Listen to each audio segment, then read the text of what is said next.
Hello everyone, welcome to my Sara academy channel. আজ আমি আপনাদের সাথে যে ভিডিওটি নিয়ে এসেছি সেই ভিডিওতে আমি আপনাদের সাথে শেয়ার করব যে এমন কিছু স্কিলগুলো আমরা শিখব, যে স্কিলগুলো যদি আমরা শিখি তাহলে শুধুমাত্র আমাদের মার্কেট প্লেসের ভরসায় বসে থাকতে হবে না, আমরা লোকাল এরিয়াতেও প্রচুর কাজ পেয়ে যাব এই স্কিলগুলোর উপরে।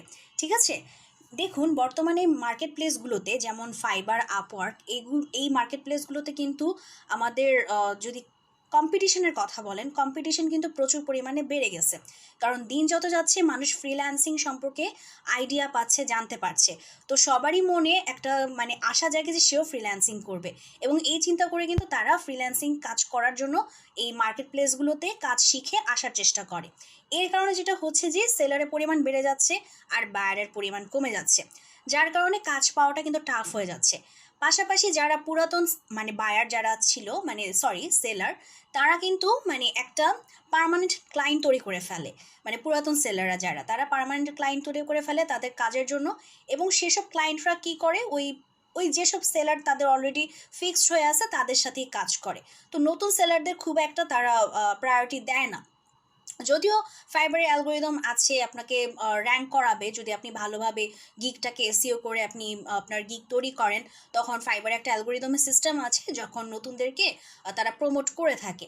তো এখন আমাদের গিগ কবে র্যাঙ্ক হবে, কবে অ্যালগোরিদম আমাকে প্রমোট করবে, কবে আমার বায়ার, যে কোনো বায়ার আমার গিগ দেখে সেটাতে সে অ্যাট্রাক্ট ফিল করবে, আমাকে অ্যাপ্রোচ করবে, কাজ দিবে, এত বসে থাকলে তো চলবে না, এই আশায় যে কবে কি হবে। এই জন্য আমাদের যেটা করতে হবে যে কাজ শিখে মার্কেট প্লেসে তো অবশ্যই আমরা কাজ খোঁজার চেষ্টা করব। শুধুমাত্র মার্কেট প্লেসের উপরে না, সোশ্যাল মিডিয়া মার্কেটিং করেও আমরা আমাদের বায়ার ধরার চেষ্টা করব। সেটা তো আমাদের প্রসেসিং চলতেই থাকবে, সেটা তো অফ থাকবে না। কিন্তু পাশাপাশি যেটা করতে হবে আমাদের লোকাল মার্কেটেও, আমাদের এরিয়াতে, আমরা যেখানে অবস্থান করছি সেখান থেকে আমরা অফিসেও যেন ওই জবগুলো করতে পারি, সেই স্কিলগুলোর উপর যেন আমরা কাজ করতে পারি, সেটাও আমাদের সার্চ করতে হবে। তো আজকে আমি সেরকমই কিছু টপিক নিয়ে আলোচনা করব যেগুলোর আমাদের লোকাল এরিয়াতেও কিন্তু প্রচুর ডিমান্ড থেকে থাকে। প্রথম যেটা নিয়ে আমি আলোচনা করব সেটা হচ্ছে গিয়ে ডেটা এন্ট্রি। ডেটা এন্ট্রির কাজ কিন্তু খুব একটা কঠিন না, আবার খুব একটা সহজও না।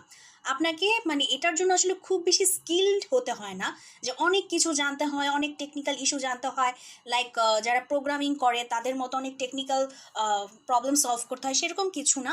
তবে কিন্তু আপনাদের রিসার্চ পাওয়ার খুব ভালো থাকতে হয়। যারা ডাটা এন্ট্রি শিখছেন বা ডাটা এন্ট্রি শেখার চিন্তাভাবনা করছেন, তাদেরকে বলে রাখি যে অনেকেই দেখবেন বলে থাকবে কি ডাটা এন্ট্রি খুব সহজ। হ্যাঁ, সহজ একভাবে বলা যায়, কিন্তু সবসময় সব কাজ আবার সহজও হয় না। কারণ এত সহজ হলে নিশ্চয়ই এটা বায়ার কোনো সেলারকে দিয়ে করাইতো না, তারাই করে ফেলতে পারতো যদি এতই সহজ হতো। ডাটা এন্ট্রির কাজ সহজও আছে, কঠিনও আছে। তবে আপনি যদি ডাটা এন্ট্রি শিখেন, আপনি মার্কেট প্লেসেও কাজ করতে পারবেন, আপনি সোশ্যাল মিডিয়া মার্কেটিং থেকে বায়ার ধরতে পারবেন। পাশাপাশি প্রচুর কিন্তু আমাদের লোকাল মার্কেট প্লেসেও কাজ থেকে থাকে। যেমন আমি নিজেও কিন্তু ডাটা এন্ট্রির কাজ করেছি প্রায় 1.5 বছরের মতো। যখন আমি প্রথম কাজ শিখি, তখন আমি এরকম যে আইডিয়াটা আমি আপনাদের সাথে শেয়ার করলাম, যে আমি ফাইবারে, আপওয়ার্কেও আমি ট্রাই করছিলাম, পাশাপাশি আমি বিভিন্ন সোশ্যাল মিডিয়া মার্কেটিংয়ের মাধ্যমেও ট্রাই করছিলাম। তখন আমি চিন্তা করলাম যে শুধুমাত্র এগুলোর আশাতে বসে থাকলে চলবে না, আমাকে লোকালিও ট্রাই করতে হবে। তখন আমি বিভিন্ন কোম্পানিতে সিভি ড্রপ করলাম। তো সেখান থেকে আমাকে 2টা কোম্পানি থেকে কল করলো, তার মধ্যে একটাতে আমার হয়ে গেল। তো যেটাতে হয়ে গেছে, আমি আর এত টাকা পয়সা অন্য কিছু আমি হ্যানত্যান কিছু দেখিনি। আমার মেইন টার্গেট এটা ছিল যে আমি যেন একটা এক্সপিরিয়েন্স গ্যাদার করতে পারি কাজটা শুরু করে। তো তখন আমি ওই কোম্পানিতে জয়েন করে ফেলছিলাম, এবং সেখানে 1.5 বছরের মতো কাজ করেছিলাম। পরবর্তীতে যখন মার্কেট প্লেসের মাধ্যমে একটা ভালো আর্নিং জেনারেট হতে শুরু করলো, তখন কিন্তু চলে আসলাম।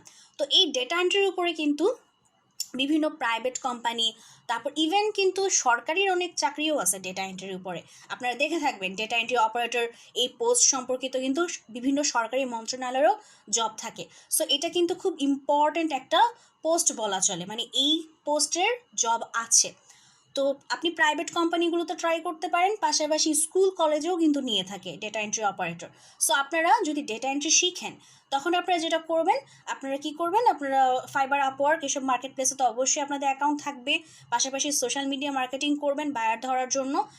প্লাস আপনারা লোকালি বিভিন্ন প্রাইভেট কোম্পানি, বিভিন্ন স্কুল কলেজে এই ডেটা এন্ট্রি অপারেটরের পোস্টে অ্যাপ্লাই করতে থাকবেন, ঠিক আছে? সো এটা হচ্ছে প্রথম যে স্কিলটা, যেটা আপনারা বাইরেও কাজ পাবেন, সেটা নিয়ে আমি আলোচনা করলাম। এরপর সেকেন্ড যেটা বলবো সেটা হচ্ছে ভিডিও এডিটিং।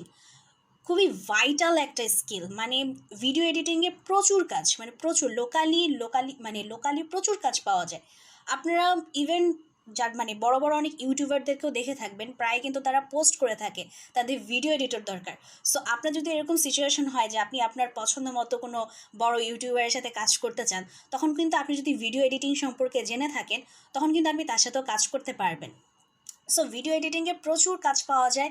ইভেন আপনি ঘরে বসেও বিভিন্ন জায়গার কাজ করতে পারবেন, মানে লোকালির কাজও আপনি ঘরে বসেই করতে পারবেন, বুঝতে পারছেন? মানে আপনি কোনো কোম্পানির আন্ডারে, মানে আপনি যেখানে অবস্থানে আছেন, মনে করেন বাংলাদেশ থাকলে বাংলাদেশ, ইন্ডিয়া থাকলে ইন্ডিয়া, যেখানে আছেন সেখানকারই কোম্পানির কাজ আপনি ঘরে বসেও করতে পারবেন। মানে ভিডিও এডিটিংয়ের এত ফ্লেক্সিবিলিটি আছে, আপনি ভিডিও এডিটিংয়ের প্রচুর কাজ তো পাবেনই, প্লাস মানে এরকম সুবিধাগুলো আপনি পেয়ে যাবেন। সো আমি বলবো যে ভিডিও এডিটিং নিয়ে যারা চিন্তা করছেন, তারা অবশ্যই এই টপিকটা নিয়ে আগাতে পারেন। আপনাদের প্রচুর কাজ আছে মার্কেট প্লেসও এবং মার্কেট প্লেসের বাইরেও, প্লাস লোকালিও, ঠিক আছে? আচ্ছা, এরপর 3 নাম্বার যে আমি স্কিলটা সম্পর্কে বলবো সেটা হচ্ছে গ্রাফিক্স ডিজাইন।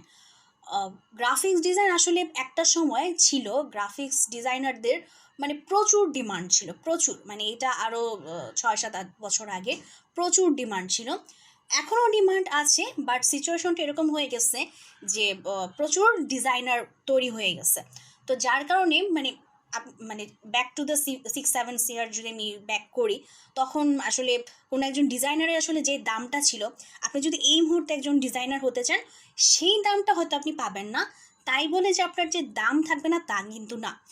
আমাদের লোকালিও কিন্তু প্রচুর কোম্পানির জন্য ডিজাইনারের প্রয়োজন পড়ে, কারণ তাদের লোগোর দরকার পড়ে, তাদের বিভিন্ন প্রোডাক্টের তারা ব্যানার তৈরি করতে চায়, বিভিন্ন কাজ আছে ডিজাইন। আমি অত গ্রাফিক্স ডিজাইন সম্পর্কে অত ডিটেলসে আমি জানি না, বাট আমার বেসিক নলেজ আছে, সেই বেসিক নলেজ থেকে আমি বলতেছি। তো এরকম ব্যানার, লোগো, আরও বিভিন্ন কাজ থাকে, সেসবের জন্য কিন্তু গ্রাফিক্স ডিজাইনারের প্রয়োজন পড়ে। সো আপনারা কিন্তু দেখবেন যে গ্রাফিক্স ডিজাইনারদেরও কিন্তু মার্কেট প্লেসের বাইরে এবং লোকালিও কিন্তু অনেক ডিমান্ড থেকে থাকে, বিভিন্ন কোম্পানিতে ডিজাইনার খুঁজে থাকে। সো আপনারা সেসব জায়গায় মানে আপনারা সার্চ করবেন, আপনারা যে স্কিলড হচ্ছেন, মানে যেই স্কিলের উপরে স্কিলড হচ্ছেন, আপনারা শুধুমাত্র মার্কেট প্লেসের ভরসায় বসে থাকবেন না। এটা আমার মানে বিনীত অনুরোধ আপনাদের উপরে। আমি তো 3টে স্কিল সম্পর্কে বললাম, মানে এই 3টে স্কিল হচ্ছে গিয়ে বেশি ডিমান্ডেবল, মানে লোকালি প্রচুর কাজ পাওয়া যায়। তাই আমি আপনাদের সাথে এই 3টে স্কিল সম্পর্কে আলোচনা করলাম। এই 3টে স্কিলের বাইরেও কিন্তু আপনারা যেই স্কিলের উপর স্কিলড হন বা যেই টপিকের উপর আপনারা কাজ শেখেন না কেন, আপনারা কিন্তু অবশ্যই লোকালিও কাজ সার্চ করবেন যে লোকালি কোনো কাজ আছে কি না। কারণ এতে করে হবে কি, যে যতদিন না পর্যন্ত আপনারা মার্কেট প্লেসে কোনো কাজ পাচ্ছেন, ততদিন যদি আপনারা ওই জায়গায় আপনাদের কাজটা কন্টিনিউ করেন, আপনারা কিন্তু কাজটা আরও ভালো করে শিখতে পারতেছেন, এবং সেই এক্সপিরিয়েন্সটা আপনারা কিন্তু যখন মার্কেট প্লেসে কাজ করবেন সেটাকে আপনারা অ্যাপ্লাই করতে পারবেন। তখন দেখা যাবে যে খুব দ্রুত আপনার মার্কেট প্লেসে গ্রো করতে পারবেন, বুঝতে পারছেন?